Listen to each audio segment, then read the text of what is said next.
Narratives with Aamir Rana में खुश आमदीद। और टीएलपी जो है आजकल बहुत ज़ेर बहस है सोशल मीडिया के अंदर, मेन स्ट्रीम मीडिया में भी इसने जगह बनानी शुरू कर दी है। और एक समझ नहीं आ रही कि मामलात क्या चल रहे हैं। साद रिजवी और अंस रिजवी जो इनके दोनों भाई जो वो हैं कहाँ, और पुलिस ने कहा कि वो हमारे पास है, हमें पता चल गया है। तो बहुत सारा इबाहम उसके ऊपर है, उनके मामलात के ऊपर, उनके घर से जो सोना और करेंसी बरामद हुई उसके ऊपर। और टीएलपी का जो वर्कर है वो कंफ्यूज है, दिल बर्दाश्ता भी है कि वो उन्होंने तवक्को नहीं की थी जो कुछ मुरीदके में उनके साथ हुआ, और कि ये भी रियासत इस हद तक भी जा सकती है। और बहुत सारे मामलात हैं जो पेचीदा हुए हुए हैं, और आज हम कोशिश करेंगे कि इनको ज़रा थोड़ा सा आसान लफ्ज़ों के अंदर हम इसको बताएं। सबसे पहला सवाल तो अहम सवाल ये है कि सिक्योरिटी फोर्सेस को, पुलिस को ये ऑपरेशन करने की ज़रूरत क्यों पेश आई? क्योंकि इसके ऊपर राय तो है और स्टेट की रिट के हवाले से बात हो रही है, लेकिन इसको हम बहुत ज़्यादा गहराई में जाके देखेंगे। पुलिस की मुखासमत क्या है टीएलपी के ख़िलाफ़, और टीएलपी का करैक्टर क्या रहा है पिछले दिनों के अंदर। और फिर ये दूसरा सवाल जो आज हम उसको डिकन्स्ट्रक्ट करेंगे, एक्सप्लोर करेंगे कि क्या रियासत ने वाकई फ़ैसला कर लिया है कि टीएलपी को जो है वो उसके परों को काट के उसको नॉर्मल एक सियासी जमात के तौर के ऊपर लाया जाए, या इसको बैन किया जाए, या इसको ख़त्म किया जाए। ये दो बड़े अहम सवालात हैं, इसके ऊपर हम बात करेंगे। तो सबसे पहले तो ये कि टीएलपी ने कुव्वत कहाँ से हासिल की। पिछले हमने प्रोग्राम में आपको पूरी हिस्ट्री बताई थी कि कैसे ये मुमताज़ कादरी के की फांसी से और उसके जनाजे से ये तहरीक बनना शुरू, इवॉल्व करना शुरू हुई। लेकिन उसके बाद जो स्ट्रेटजी जो है इख्तियार की टीएलपी ने, वो खादिम हुसैन रिजवी के दौर में शुरू हो गई थी, लेकिन साद रिजवी ने उसको बहुत ज़्यादा जो है उसको स्ट्रेटजाइज़ किया।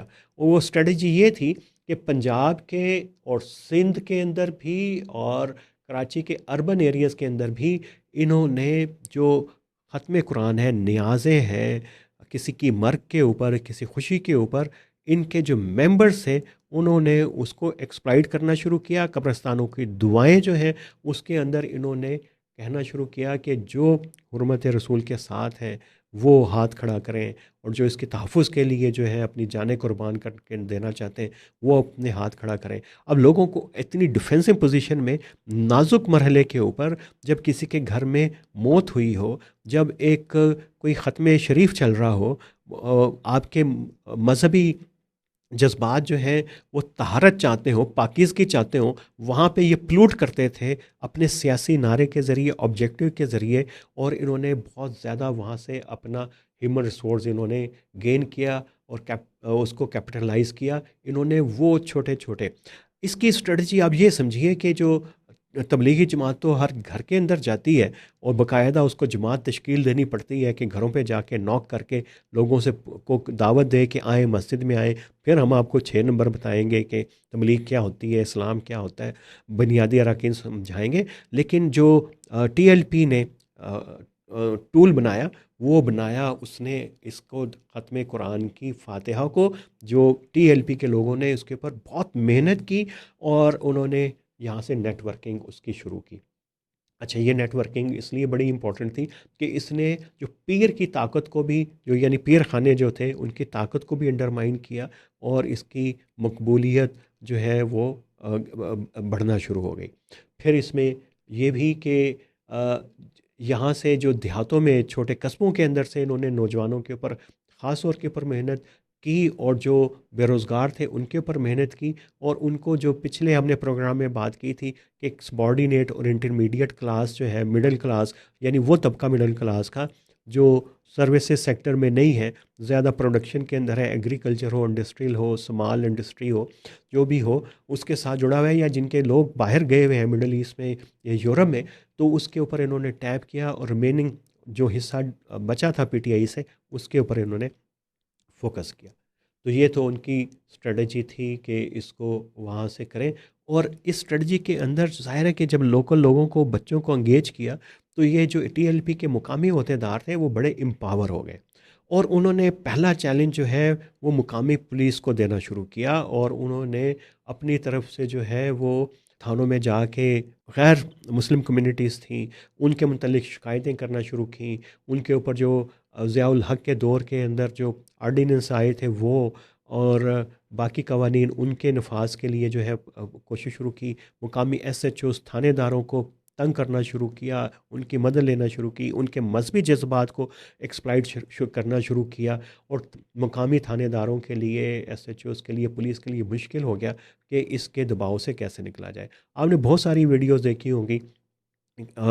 एक तो ख़ास तौर पे ईद के दिनों में हुई थी कि एक SHO जो है गालिबन चकवाल में जो है पूछ रहा है ख़ातून से कि आप मुसलमान हैं कि नहीं, तो उसके पीछे जो जत्था है वो TLP का एक जत्था उसके पीछे खड़ा हुआ है। तो इतना प्रेशर के अंदर ये लोकल पुलिस को, एडमिनिस्ट्रेशन को ले आए थे। और इनका जो इत्तेहादी था, इन्होंने वकील जो है वो उनके साथ इत्तेहाद किया। अच्छा, वकील के पेशे को भी समझना बड़ा ज़रूरी है। ये वो वकील TLP के अंदर है जो आपको मुख्तलिफ बार्स के अंदर नज़र आएंगे, ये जिनका ताल्लुक जो है रूरल एरिया से है, जो अपनी पढ़ाई में बहुत अच्छे नहीं हैं, जिन्होंने गाइडें पढ़ पढ़ के जो है LLB किया हुआ है, जिनका इन्हिसार जो है उन जिनकी वकालत का जाके जो है फटे के ऊपर बैठ के या किसी की ज़मानत करवाना और किसी के कोई डॉक्यूमेंट्स पूरे करवा देना, जिनके अंदर अहलियत नहीं है कानून को समझने की, आइन को समझने की, ये वो वकील इनके साथ इन्होंने अलाइंस किया। और इसी तरह का एक अलाइंस आपको पता है उसके ऊपर एक समात भी हुई थी।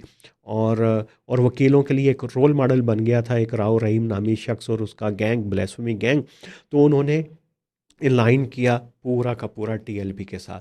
यानी TLP ने पहले जो ख़त्म शरीफ, फिर थाने के ऊपर प्रेशर, और उसके साथ उसका जो टूल था वकीलों को अपने साथ उसने बुलाया।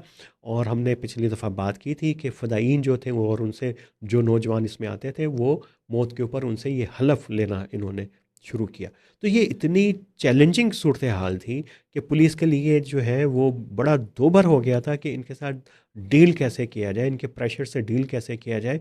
और वो वैसे आके जो है वो प्रेशर डालते थे कि लगता था कि यही जो है असल ताकत है, यही इस्लाम के नुमाइंदे हैं, ताकत इनके पास है, रियासत भी यही है। तो पुलिस के पास एक तरफ तो पॉलिटिशियन का दबाव है, हल्के के मेंबर का, MP MNA का दबाव है, फिर एजेंसियों का दबाव है, ISI का, IB का, रियासत का, उसके ऊपर इतने दबाव है एक थाने के ऊपर और SSP ऑफिस के ऊपर। तो ऊपर से एक और नया अजाब जो है TLP की सूरत में नाजिल हो गया, और जिसके बारे में उसे पता ही नहीं कि यार इसके बारे में जो बाकी इदारे जो उनके ऊपर दबाव डालते हैं उनके साथ नेक्सस क्या है इनका, और वो उन्हीं के कहने के और ऊपर दबाव डालते हैं। तो एक शदीद तंगी के अंदर थी पाक पंजाब की पुलिस ख़ास तौर के ऊपर। और उसमें उन्होंने अलाइंस किया हुआ था मजबूरी के साथ। और जिस वक्त ये निकले अलेक्सा मार्च के लिए, तो उस वक्त पुलिस को रियलाइज़ हुआ कि अब वो मौका आ रहा है कि अब हम इनसे जो है वो एक जान छुड़वाई जा सकती है।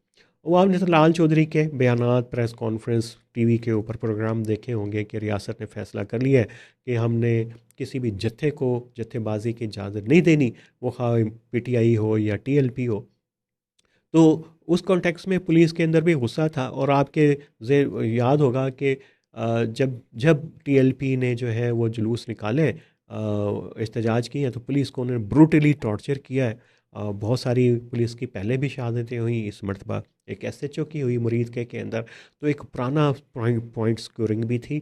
और ये कि पुलिस समझती थी कि एक नई मजहबी पुलिस बन गई है पंजाब के अंदर, और उसका उसको मुकाबला था स्टेट की इस्टेब्लिश करने का, बामुकाबला मजहबी पुलिस जो कानून के नुमाइंदे वकील के साथ मिल के पुलिस के सामने आके खड़ी हो गई थी। तो ये मंजरनामा बड़ा ज़रूरी है। और जब ये मुरीद के अंदर कोई बहुत बड़ा डिज़ाइन नहीं था, जब तक ये अलग सा मार्च अनाउंस किया और उसके बाद इन्होंने मार्च शुरू किया, तो इनका एग्रेसिव पोस्चर देख के, और उसके ऊपर हम बात कर चुके हैं कि ये जो बाउंड बना था पुलिस के मुखालिफ TLP का और वकला का। और कहीं कहीं पे ये भी याद रखिए कि पुलिस बिल्कुल साथ थी, आम सिपाही पुलिस का थाने की सतह का जो है मुहर्र टाइप जो है वो TLP के साथ था। और लेकिन पूरी मशीनरी जो है थाने की TLP के साथ नहीं थी। तो ये उसके नेक्सस को ब्रेक करने की बातें हो रही थी। और ये मौका था कि अब ये मौका है शायद इसको करें। और उससे पहले कुछ ऐसी डेवलपमेंट होना शुरू हो गई थी कि कुछ केसेस जो है TLP के ख़िलाफ़ जो है इकट्ठे होना शुरू हो गए थे। और फिर टीएलपी को हर वक्त थोड़े वक्त के बाद चाहिए भी कि मोबिलाइज़ करें। ज़ाहिर है कि नई सियासी पार्टी है, ये कोई जमात इस्लामी नहीं है, जेयूआई नहीं है जो एहतजाज करना जानती हो, स्ट्रेटजाइज करना जानती हो। और ये समझते थे इनके साथ आज तक रियासत ने कोई ब्रूटली जो है ट्रीट नहीं किया, हल्के फुल्के लाठी चार्ज होते रहे। और ये समझते थे कि ये इतना ही होगा, हम बढ़ के मारेंगे और इनको मुकाबला करेंगे तो ये भाग जाएंगे, हम पुलिस वालों को जलील करेंगे, सड़कों के ऊपर लाठियां मारेंगे, उनकी गाड़ियां जला देंगे, कब्ज़ा करेंगे तो मामलात हमारे कंट्रोल में रहेंगे। ये कब्ज़ा ग्रुप की मेंटालिटी थी जो टीएलपी की थी, और उसको पुलिस ब्रेक करना चाहती थी। और ये काम जो है वो लाहौर में भी हो सकता था, लेकिन ये डेलिब्रेट कोशिश की गई कि इनको बाहर शहर से निकाला जाए, लाहौर से, और ऐसी जगह के ऊपर जहाँ पे खुला एरिया हो, जहाँ पे ऑपरेशन जो है वो किया जा सके और इसको सबक सिखाया जा सके। अब इसमें बहुत सारी कहानियाँ हैं, कुछ हमारे अशरफी साहब नाम ले रहे हैं, लेकिन उनका नाम इन मुज़ाकरात के अंदर जो संजीदा लोग शामिल थे उसको जो है वो फप्ती उड़ा रहे हैं उनकी, कि उनका शायद नहीं था। हाँ, ख्वाजा सुलेमान का और रागिब नईमी का बड़ा रोल था इनकी फैमिली के बच्चों को रिलीज़ करवाने में, जो अरेस्ट हुए थे। लेकिन जिस रात ऑपरेशन हुआ उस रात जो है इन दोनों साहिबान को भी कहा गया था कि अब आप जो है ख़ामोश हो जाएं और हट जाएं, और आप जो है इसमें ताउन नहीं करें, मेडिएशन नहीं करने की कोशिश नहीं करें। और जिस किस्म की तकरीरें और नारेबाजी हो रही थी, तो ये फिर फ़ैसला हुआ, जो हमारे करीबी ज़राए जो बताते हैं कि आज हमने टीएलपी की क़ुव्वत को ख़त्म करना है। उसमें टीएलपी ने नैरेटिव के ज़रिए कोशिश की चीज़ों को कंट्रोल में लेने की। कभी कहा कि साद रिजवी शहीद हो गया, अनस शहीद हो, कोई भी शहीद नहीं हुआ। यकीनन बहुत सारी इसमें इतलात हैं कि शहादतें हुई हैं, लोग जो मारे गए हैं, गरीब बच्चे मारे गए हैं, लेकिन ये जो है वो बच गए, और इनको बचाने वाले कौन थे उनके बारे में भी अभी इबाम है। और उसी ये बचाने वालों के ऊपर ही डिपेंड करता है कि आगे टीएलपी का फ्यूचर है क्या। लेकिन सबसे इम्पॉर्टेंट बात है जिसके ऊपर मीडिया में बात हो रही है कि ये जो नेगोशिएशन के लिए कमेटीज़ बना के भेजते थे, उनको पुलिस भी अपने पास जो है बिठा लेती थी, और बल्कि बाकायदा कुछ को तो अरेस्ट भी किया क्योंकि उनके ऊपर क्रिमिनल रिकॉर्ड थे, चार्जेस थे। तो और ये हर मर्तबा यही कहते थे, जिसके ऊपर आप सुन रहे होंगे कि जी के हमारे पैसे वापस कर दो, ख़वातीन को रिहा कर दो, हमारा सोना वापस कर दो, हम वापस चले जाएंगे। और एक इन्होंने ये साथ कहा कि यार हमने हमारी फेस सेविंग का मसला है। किसी बहुत ही आला अफसर से इन्होंने कहा कि हमें इस्लामाबाद जाने दो, हम जो गज़ा के अंदर जो अभी ट्रंप का पीस एग्रीमेंट है, इसके ऊपर शुक्राने के नफल पढ़ेंगे और हम वापस आ जाएंगे, हमारी फेस सेविंग भी हो जाएगी, आपकी भी। लेकिन रियासत असल में तोड़ना चाहती थी टीएलपी का वो गुरूर, घमंड, ताकत जो इसने ने बिल्ड किया, जो इसने फ़दायीन बनाए, जिसने पूरे निज़ाम को मफलूज किया हुआ था, जो जैसे चाहती थी सियासतदानों के ऊपर जो है वो उनको ब्लेसफेमी का को वेपनाइज किया हुआ था, कम्युनिटीज़ के ख़िलाफ़, लोकल इवन के रिलीजियस कम्युनिटीज़ के ख़िलाफ़ भी उन्होंने वेपनाइज़ किया हुआ था ब्लेसमी लॉ को, उसको किसी तरीके से ब्रेक किया जाए। तो पुलिस की तो ये अटेम्प्ट थी, उन्होंने अपनी कोशिश पूरी कर ली। लेकिन अब जिनके पास है उनका क्या इरादा है, अब मुनहसर उसके ऊपर है। टीएलपी को घुटने टेकने पे मजबूर तो कर दिया गया, और इनके बहुत सारे जो लोग मौजूद हैं मस्जिद रहमतुल्लाह आलमीन, मस्जिद रहमतुल्लाह आलमीन का किस्सा भी आपको पता होगा कि कैसे कब्ज़े की ज़मीनों पे ज़बरदस्ती लोगों से सस्ते दामों ख़रीद के इन्होंने एक्सपेंशन की उसकी। वो भी एक अलहदा से मुकदमात बनेंगे, खुलेंगे, चलेंगे, वो तो एक अपनी जगह के ऊपर है। लेकिन ये कि ये जो बड़े फैसला साज हैं हमारे, वो क्या सोच रहे हैं? क्या वो समझते हैं कि टीएलपी जो है इसके बाद एक महज़्ज़ब सियासी जमात, मज़हबी जमात के तौर पे रिएक्ट करेगी? ये बहुत मुश्किल है कहना कि, बल्कि वो एक खुद ज़ख़्म खुर्दा तो होगी, लेकिन जैसे ही एडमिनिस्ट्रेशन चेंज हुई, साल में हो, 2 साल में, 3 साल में हो, ये मौका देखती रहे कि जहाँ पे भी रियासत के ऊपर इसको दोबारा से हमला आवर होने का मौका मिलेगा तो ये करेगी। और अगर बहुत सारी इतलात आ रही हैं कि मदरसे सील किए गए हैं जो टीएलपी के साथ वाबस्ता थे। अगर बैन करने का फ़ैसला कर लिया है तो बैन किस किस्म का होगा, और ये हमने पिछली दफ़ा भी बात की थी कि बैन अगर हो गई तो फिर ये कि मॉडरेट स्कॉलर्स कहाँ से आएंगे, क्या बरेलवियों के अंदर इतना पोटेंशियल है कि मॉडरेट स्कॉलर उनके अंदर हों और पैदा कर सकें, तो वो भी एक रेडिकलिज़म की एक फॉर्म के अंदर रहेंगे। लेकिन जो रियासत ने जो फ़ैसला करना है वो तो टीएलपी के फ्यूचर में बताएगी, पाकिस्तान में इंतहा पसंद जमातों के मुस्तकबिल के बारे में बताएगी। फिर ये भी बताएगी कि रियासत का इरादा है क्या, इन जमातों के साथ डील करना चाहती है, इनको अपना पपेट प्रॉक्सी रखना चाहती है सियासी तौर के ऊपर, या वाकई इसने फ़ैसला कर लिया है कि दहशत गर्दी और इंतहा पसंदी से छुटकारा हासिल करना है। ये तो उसके टीएलपी के साथ आने वाले दिनों के अंदर रवैये से पता चलेगा ही।